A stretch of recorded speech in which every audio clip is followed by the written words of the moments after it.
Praise the Lord, everyone. Praise the Lord. Praise the Lord. Amen. I want to thank each of you for joining with us for Wednesday's daily Bible study coming from Charlene's Outreach Ministries. We have a great and wonderful lesson, the royal law. The royal law, coming from James, 2nd chapter, the 8th verse through the 13th. Amen. We'll get ready to move into our lesson, but first I want to ask if anything is said touches your heart, soul, or spirit, or you have any questions or comments, please feel free to jot them at the bottom of the screen below, and I will get to them as soon as possible. Also, if you would, subscribe to my channel and join with us as we gather together as a body of Christ, studying and meditating on the word of the Lord. Amen. We're going to get ready to move into our lesson, but first we're going to have prayer. Dear God in heaven, we thank you, Father. We thank you for all the many blessings that you bestow upon us. We thank you for making a way out of nowhere. We thank you for leading and guiding us in your true path of righteousness, Father. We thank you that you are wonderful and that you are our counselor. We thank you, Lord, that you are God Almighty, and beside you there is none other. We thank you, Heavenly Father, that you are our everlasting Father and our Prince of Peace. We thank you for making a way out of no way. We thank you for leading and guiding us in your true path of righteousness, Father. We thank you for being with us when we go out and when we come in. We thank you, Father, for watching over us all night long as we slumbered and slept in thy name, Father. And we thank you for showing us the way to go, Father. In the name of Jesus, we do pray. Amen. Father, we thank you for as we get ready to study and meditate on your word, Father.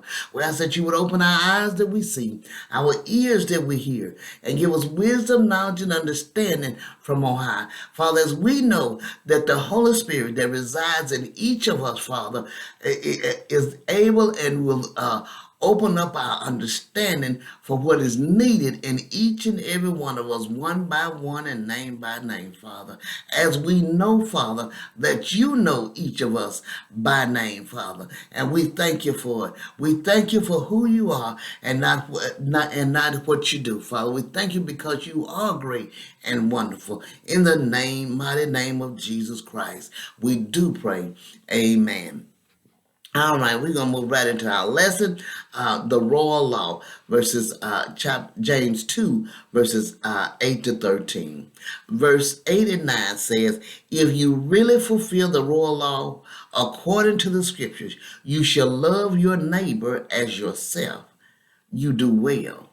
But if you show partiality, you commit sin and are convicted by the law as transgressors. We'll continue to talk about love, how and what we are to do, and what it looks like in a Christian's life. Amen. James' fourth argument is that showing differences to the rich violates the law that you shall love your neighbor as yourself. It is called the royal law because it belongs to the king and because it is the king of all laws. Perhaps the user excuse his action toward the rich man by saying that he was just trying to love his neighbor as himself, but that wouldn't excuse his action toward the poor man. If we really loved our neighbor as ourselves, we would treat them all the way we would want to be treated. Certainly we would not want to be despised simply because we were poor. Then we should not show contempt to those for this reason. Of all the teachings of the Bible, this is certainly one of the most revolutionary. You shall love your neighbor as yourself. Think what it means. It means that we should care for others as we care for ourselves. We should be willing to share our material possession with those who are not as privileged as we are.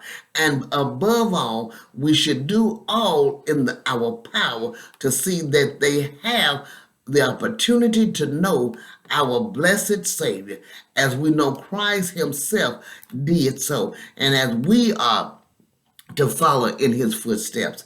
Too often our decisions are based on how our actions affect ourselves. We are self-centered. We cater to the rich because of the hope of reward, either socially or materially. We neglect the poor because there is little prospect of their benefiting us in this way. The royal law forbids such selfish exploitation of others. It teaches us to love our neighbor as ourselves. And if we ask, who is my neighbor? We learn from the story of the Good Samaritan in Luke 10, verses 29 to 37, that our neighbor is any person who has a need which we can help to meet, and that we stretch forth our hand and meet that need. To show partiality is a violation of the royal law.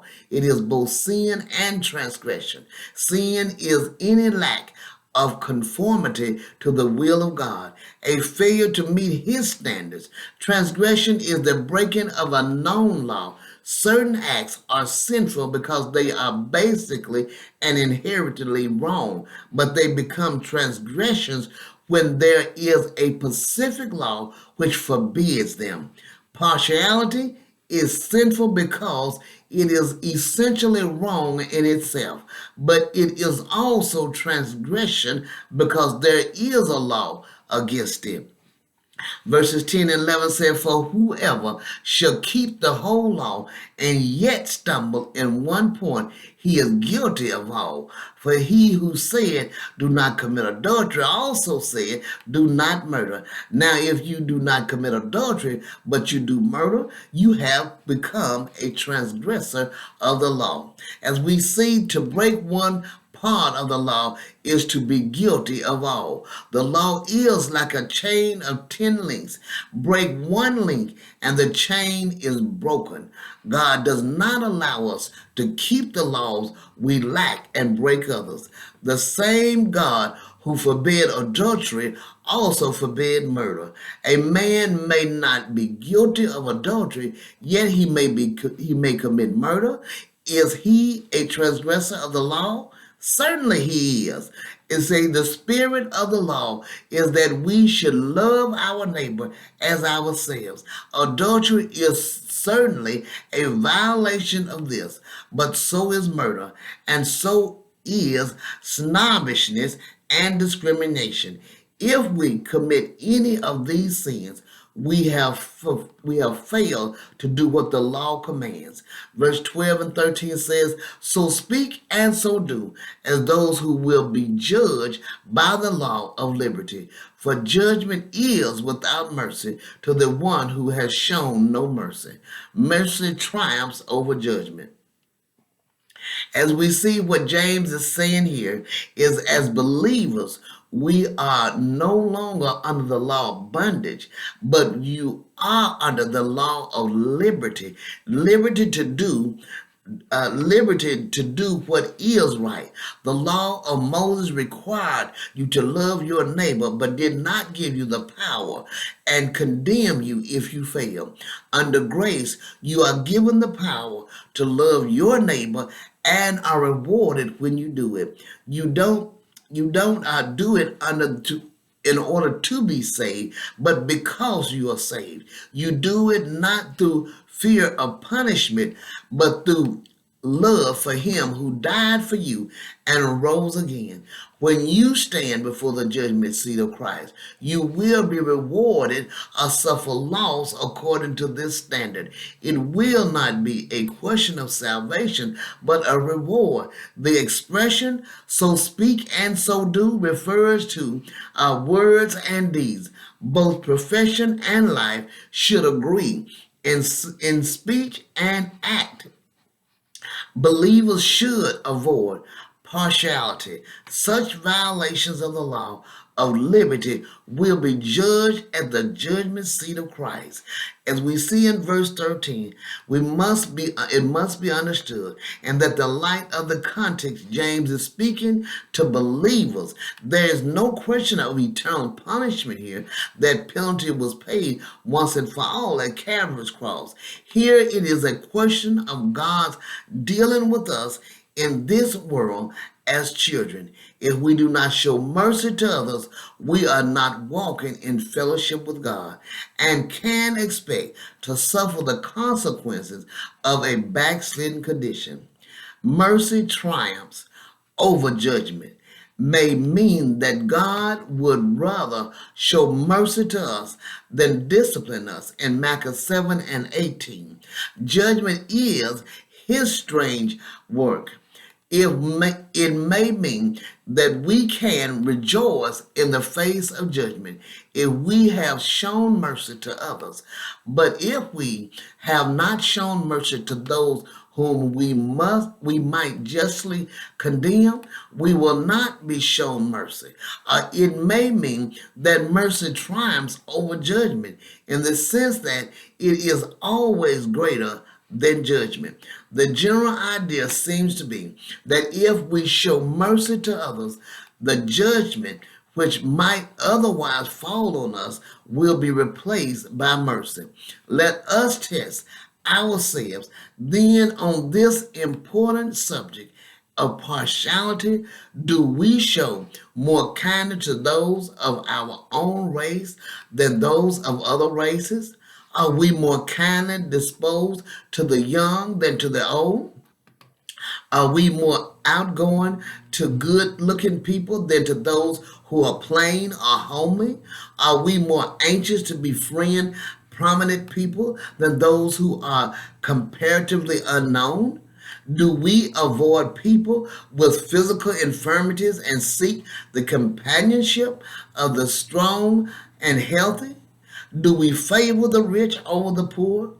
Do we give the cold shoulder to foreigners, those who speak our language with a foreign accent? As we answer these questions, let us remember that the way we treat the least lovable believer is the way we treat the Savior. Matthew 25 and 40. And as we know, Jesus Christ was not partial to either those that were believers or those that were not. Those that was in need, he was there for them. Amen. This is a great and powerful lesson, reminding us that we are to walk as Jesus Christ did. Amen. He had no partiality. He showed love to all, not just to some, not just to those that were kind, not just to those that he thought would help. Amen. This is a wonderful and powerful lesson. I pray you meditate on this lesson and have a great and blessed day. God bless you.